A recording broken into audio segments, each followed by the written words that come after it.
ډیر چې کوم پروګرام وشو ډیر زیات کامیاب وشو، ډیر زیات خوشاله شو چې ډیرو ښو مشرانو رابطې وکړې، مبارکۍ راله راکړې. زما خپل ذهن کې دا و چې دا چې کوم میاشتنۍ غونډه ده دې کې به موږ لږ غونتې ارام وکړو، تر بلې غونډې پورې به زموږ بجټ هم لږ کابو شي. او د دې دستورې چې کوم بنیادي دغه باعث جوړ شوی نو هغه زاهد صاحب و. کومه سلسله چې موږ شروع کړې وه د ګران ملګري زموږ الله دې جوړ کړي د خالد خان 10-12 کاله نه په کټ باندې پروت و. موږ ورلو بچو سره مو ورله خبره وکړه، موږ چېرې دغسې یو سلسله موږ دا شروع کړو چې تنظیم چې کوم خپل زموږ ملګري دي هغې موږ درانه کړو، هغې سره دغسې یو ناسته وکړو. نو د دې میاشتنۍ غونډې مې چې دې کې به لږ ارام وکړو او بجټ به برابر شي.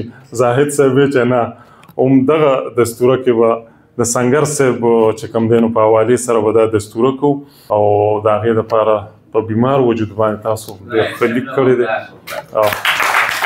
زه محترم صدر محفل چې د آغاز نه ډېر په اخلاص سره او بغیر څه تشهیر نه دغه سلسله هغې جاري ساتلې د خپلې برخې محترم سید محمود احمد صاحب صدر محفل چیرمین پښتو ادبي سوسایټي اسلام آباد. بسم الله الرحمن الرحیم. وخت هم دومره ناوخته دی او خبرې هم ډېرې وشوې او د دې زاید د مقالې نه وروسته او د حنیف خلیل د خبرو نه وروسته بیا د شفق صاحب د مقالې نه وروسته په دې حق کې څه وینا ماته ښکاري چې غیر ضروري او هغه به ریپیټیشن وي. خو زه به یوه خبره وکړم. غني خان وایي چې civilization is the surrender of man perfection into mass imperfection. چا چې د تهذیب په سمندر کې راوشو او خپل حیثیت ختم کو، نو زه په ډېر فخر سره وایم چې سنګر صاحب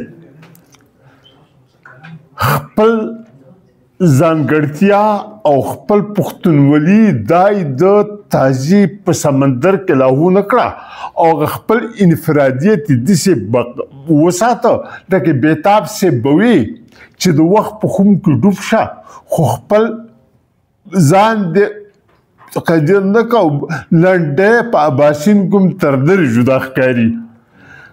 نو د ده خدمات چې دی دا داسې دي چې ما ته ښکاري چې دا بېمثله دي. بېمثله شاعري عمر څوک کوي، خو لکه هغو چې ووایي چې ده خپل ځان تشهیر ونه کړو پټ پاتې شو نور یې رامخکې کړه، نو دا قرباني ډېره کمه خلک کوي.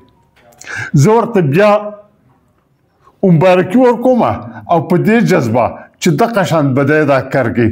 ستاسو ټولو ډېره زیاته شکریه ادا کوم چې راغلی او دومره ناوخته پورې کوي.